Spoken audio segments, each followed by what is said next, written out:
as Jesus passed by, he saw a man who was blind from birth. He spat on the ground and made clay with the saliva and smeared the clay on his eyes and said to him, "Go wash in the pool of Siloam," which means sent. So he went and washed and came back able to see. His neighbors and those who had seen him earlier as a beggar said, "Isn't this the one who used to sit and beg?" Some said, "It is." But others said, "No, he just looks like him." He said, "I am." They brought the one who was once blind to the Pharisees. Now Jesus had made clay and opened his eyes on the Sabbath. So when the Pharisees also asked him how he was able to see, he said to them, "He put clay on my eyes, and I washed, and now I can see." So some of the Pharisees said, "This man is not from God, because he does not keep the Sabbath." But others said, "How can a sinful man do such signs?" And there was division among them. So they said to the blind man again, "What do you have to say about him, since he opened your eyes?" He said, "He is a prophet." They answered and said to him, "You were born totally in sin and are trying to teach us?" They threw him out. When Jesus heard that they had thrown him out, he found him and said, "Do you believe in the Son of Man?" He answered and said, "Who is he, sir, that I may believe in him?" Jesus said, "You have seen him, and the one speaking with you is he." He said, "I do believe, Lord," and worshiped him. Hello and welcome to Closer Walk Catholic Communications. I'm Father Bayer, your host, and I'm glad that you can join us. The man born blind.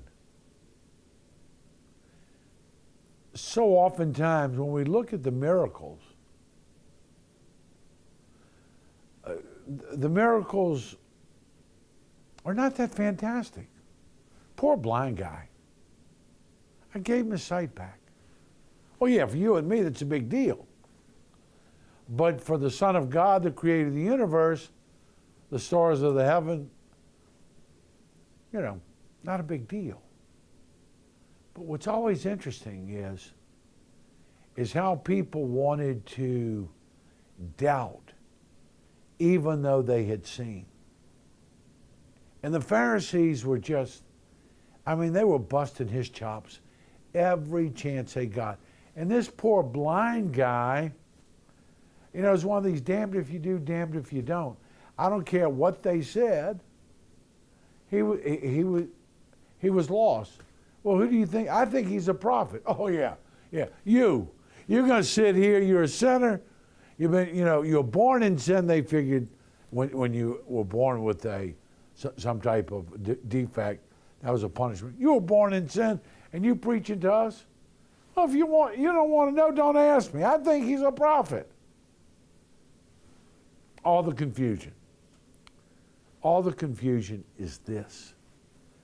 It's about understanding and being able to see the hand of God in our lives and how we respond to the hand of God in our lives.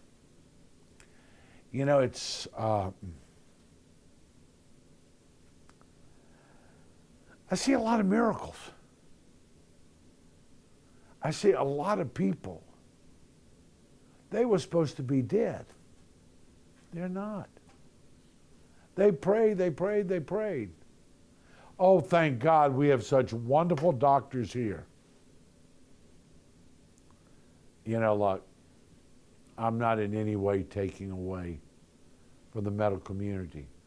I'm talking about in the ordinary things of life, to see the hand of God, to acknowledge it as the hand of God, and to give thanks.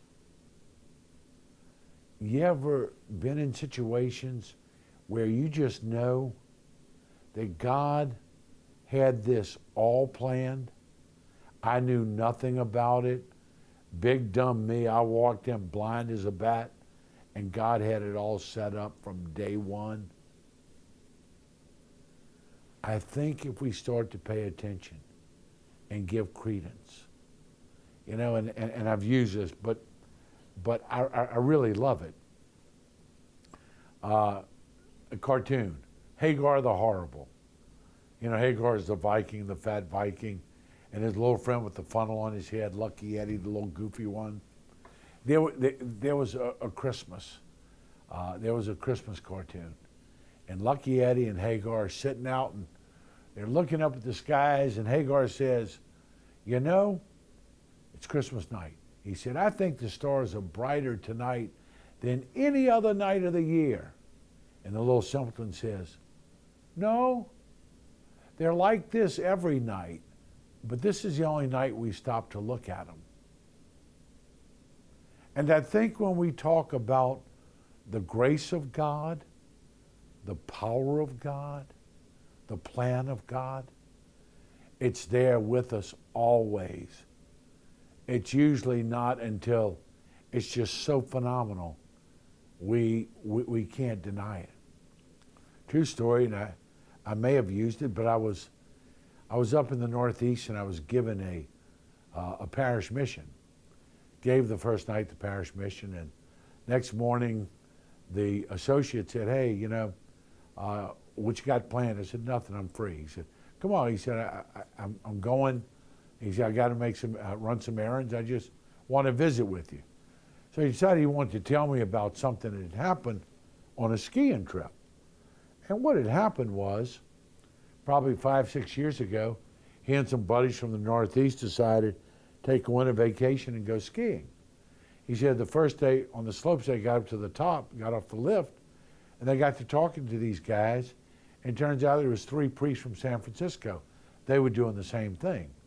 So his 5 buddies, these 3 priests, they became friends.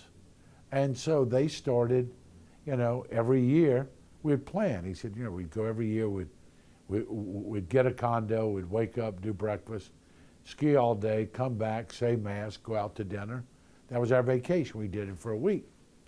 And he said, last year I went up there, and we were coming back, and one of the guys from San Francisco said, if you guys don't mind, I'd like to be the main celebrant at Mass and preach. No problem, but it was out of the ordinary. This guy was a nice guy, but he was just kind of to himself and quiet, and not much self-revelation. And so he got to the point of the sermon. He said, the guys told me I really need to let y'all in on this. He said I was, 3 months ago, 6 months ago, whenever it was, I was making rounds at San Francisco Presbyterian, just visiting parishioners. And this nun comes running up, and she says, are you a Catholic priest? I said, yeah. She said, here, please, this guy needs to see somebody. Just gave him a name and a room number, okay? So he goes, he knocks on the door. You knock on the door and you open up and go in a hospital. He said there was this guy who was all jaundiced and his stomach was distended, and he's laying in bed, and he goes, hi, how are you? And the guy just yells, don't come in here with all your God stuff. He didn't say stuff, but he said, I don't want to hear about you and your God. He said, I just came in to say hello. He said, look, he said, what I did, I went to jail for, so I don't need to hear about you and your God. Well, the jail part really piqued his interest. And he said, if you've been to jail, you've done your penance. What are you talking about? He said, the guy just got this faraway look and just, staring at the wall. And he said, I've been a drug addict and alcoholic as long as I can remember. He said, 19 years ago, I went to work, stoned as usual. I worked for the railroad. I forgot to flip a switch, and a mother and a father and 2 little girls were killed. That's why I went to jail. Priest got very quiet, and I don't know the exact date, but he said, was that like March 19th, 1971 in Fremont, California? Guy looked at him like he'd seen a ghost. He said, How did you know that? Priest said it was my mom, my dad, my two little sisters. With that, he collapsed. He went to see the man every day for 2 weeks and buried the man in the church. There was not another person on the face of God's green earth that could have walked in that room and offered that man forgiveness and salvation. And he goes on, he said, you know, and he said, I was in the seminary at the time. When someone calls you and says your family's dead, you don't ask questions. What? He said, I didn't even know the man's name. He said, and he said the interesting thing was, he said that same day, he said I lost my grandfather. He said he didn't die, but he said the day of that accident, my grandfather became a man I never knew before, angry, bitter, hateful, and he swore. He swore that he was going to be at the gate of that prison. And the day that man walked out, he was going to settle the score. He said, thank God my grandfather died before that day came. But this is, to me, I mean, it's a true story, but it's just so remarkable. But I'm not talking about these extraordinary gifts from God. I'm talking about the ordinary opportunities where you've been thinking about someone and you feel like you really need to talk to them. You've not seen them in a long time, and lo and behold, who do you bump into at the mall? And it's like, it's been on your heart, it's been in your mind. You don't think God sets that up? When you've been worried about someone and you've been praying about something, and all of a sudden you've not been able to get in touch with them, that person calls you out of the blue and says, hey, just checking with you. All the different things that God does on an ordinary daily basis. Years ago, a priest friend of mine and I had visited my aunt over in Galveston, Texas, and we were coming back, going through Galveston, Texas. We were driving, we were saying the rosary, and I, driving, missed a stop sign, just went right through it. And I'm telling you, had that car had another coat of paint, we'd have had a collision. And it's like, it was Keystone Cops, but, and we said, oh, wasn't I lucky? I said, I don't think that's dumb luck. I don't think that's coincidence. I think there are an incredible amount of miracles that happen on a daily basis, and we walk right by them. It's like little Lucky Eddie. They got those stars up there every night. This is the only night that we stop to look at them. And I think today's gospel and the Pharisaical approach to the power of God makes us a little bit scared. But start to realize when we give ourselves and put ourselves in the presence of God, see how many incredible things happen we never thought possible. We'll talk more about those miracles when we come back. Stay with us. Hi, I'm Father Jeff Bae from Closer Walk Catholic Communications. Thank you for being here today, and a special thanks for the support that you give us. First of all, your prayerful support we so desperately need, and also your financial support. We are donor-driven, and that is what keeps us on the air today. As you well know, the truth is in great demand and in very short supply, and mainstream media is not going to bring you the truth of the Gospels of our Lord Jesus Christ, because that's not socially acceptable and it's not politically correct. Certainly we all realize that when this life journey's over, we don't stand before the Supreme Court, we stand before the throne of God. Therefore, with great clarity and great charity, to pronounce the truth of the gospel is important. Your prayers, your financial support enables us to do that. So we thank you, and may God bring you closer in your walk with the Lord each day. God bless you. So they said to the blind man again, "What do you have to say about him, since he opened your eyes?" He said, "He is a prophet." They answered and said to him, "You were born totally in sin, and you're trying to teach us?" They threw him out. When Jesus heard that he had been thrown out, he found and said, "Do you believe in the Son of Man?" He answered and said, "Who is he, sir, that I may believe in him?" Hello and welcome back to Closer Walk Catholic Communications. Father Bai, your host. Who do you say he's a prophet? You who were born totally in sin.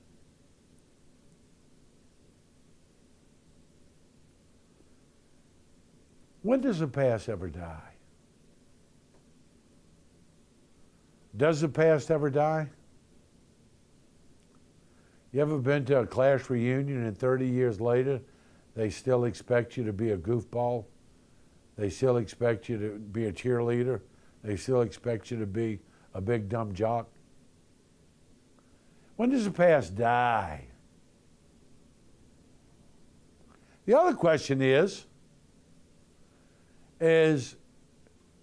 can people who have a real past become holy people? Just study the book, Butler's Lives of the Saints. You see so many people who've had less than honorable beginnings and very holy endings. One of the things that, and it's just strange, I've had some really tragic young deaths, lingering deaths. They were young people, got a terrible diagnosis, and had a couple years of trying everything they could. After 6 months, doing great. 2 months later, they're on their deathbed. That whole seesaw, and those of you who have been through it, you know what I'm talking about. And when you go through a journey like that, first thing you ask is why. For God's sakes, I got young kids, and I'm 40 years old, I'm this, I'm that. You go through all those questions and all that anxiety, and you're really wondering why God would allow this to happen. And a lot of people on the outside do that. One of the pleasures, gifts that God gives us in a situation like that as priest is, we get to be there when they're naked. I'm not talking about physically naked. I'm talking about spiritually naked. And so, I might be dying. So they're going to tell you about all of it. And tell you about the past, tell you about things they've done that they really want God to know they're sorry. Tell you about things that they're currently struggling with. Tell you about things that they've ignored in life. No one says, "Golly, my trip to Europe's off." They don't say that. What they say is, I got a lot of baggage here. I may not be that old, but I've done more than I should have. And then you watch the transformation. And you see these one-time, very ordinary, typical, run-of-the-mill, not necessarily religious people. You see this holiness that evolves. And it's not a holiness of fear. It's not, Lord, if I get good and holy, are you going to let me live a little longer? No, it's not that at all. It is a holiness that makes peace and looks forward to one day being in the presence of God.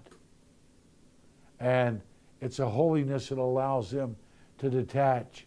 And as much as they love people of this world, the things of this world no longer matter. But being pleasing in the sight of God does matter. And I, I can't ask why anymore. I can say I wish it wasn't so. But I know that in the middle of that, God has a plan that's yet to unfold that's part of the sanctification. Now, when I see someone live to a ripe old age, and they're still miserable, and they're still angry, and they still don't get it, and they still, I mean, I've had people, I mean, on their deathbed, literally, curse them because that, you know what, is going to get their money. And I'm going, dude, you're about dead. Who cares? You can't take it with you. Hand it to me. I'll write you a check, okay? No. You know, it's like, I mean, you know, you're getting ready to cross over, man. And you worried about who's going to drive your stupid car? Are you serious? And so, you know, in the middle of this, and, you know, and when you see someone die young and holy, there's great consolation. And I've even used that in a homily. A very ordinary man got sick. A very holy man has died, or woman, whatever the case may be. And it's what we don't understand.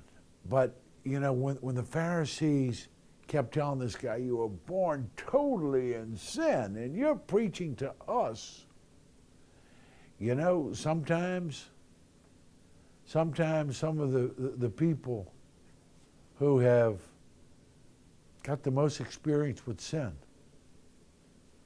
can oftentimes tell us about holiness because they know what it's like to live there. And they know what it's like to have come over. And when we have this general distrust of others because, you know, we don't believe they've changed.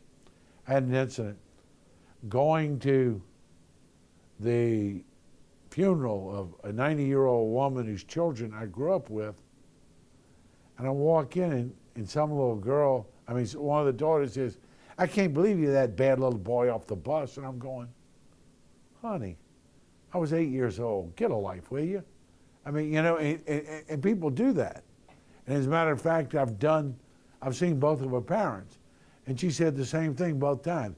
I still can't believe you're that bad little boy we rode the bus with. And I'm going, honey, that's been a long time. And a lot of times we don't allow people in our past who we have preconceived notions about. They're supposed to be this way. They were that way when I knew them. Now they're different. You know, I look at my own life, and I hope you do the same thing. I look at my own life and I realize God has been so good. God has been so generous. God has done things to me, for me, in me, with me, that I never even thought he would do. You know, and I see the power and the grace of God, you know, coming out of my own sinful, stupid life. And the power of God. And the ability for us to recognize, to see that, to live with that, and to see people really do change. People really can change. I'll tell you where that was profoundly obvious is in prison ministry. You know, and I had a guy tell me, he said, hey, look, he said, I'm not going to sugarcoat it. I was one bad SO, you know what, and he said, you know, I was crazy. I killed a lot of people. And I enjoyed it. I killed a lot of people. He said, I was as crazy as they come. He said, I was just as crazy as they come. He said, now, he said, I fight that every day. He said, I fight because you got a lot of stupid people running around this prison. He said, I fight that every day. But he said, now I know God. And he said, I know God's going to keep me from being my old person because it's real easy to be your old person here. And you got a lot of reason and just cause to be that crazy person. But he said, I pray every day that God is going to take that desire away from me to catch back on some of these people. And he has. That's holiness. He's very involved in the Catholic chaplaincy. But for him, holiness is not going postal and killing some of these people, getting in his face. That's holiness. Because he sees the power of God. When we see the power of God that keeps me off the internet, going to those places that I shouldn't be. When we see the power of God that keeps my greed from getting the best of me. When we see the power of God when my lustful nature is held in abeyance because I pray to St. Michael. When we see the power of God that takes away this sense of self-importance that I want to be arrogant and self-serving. That's the power of God.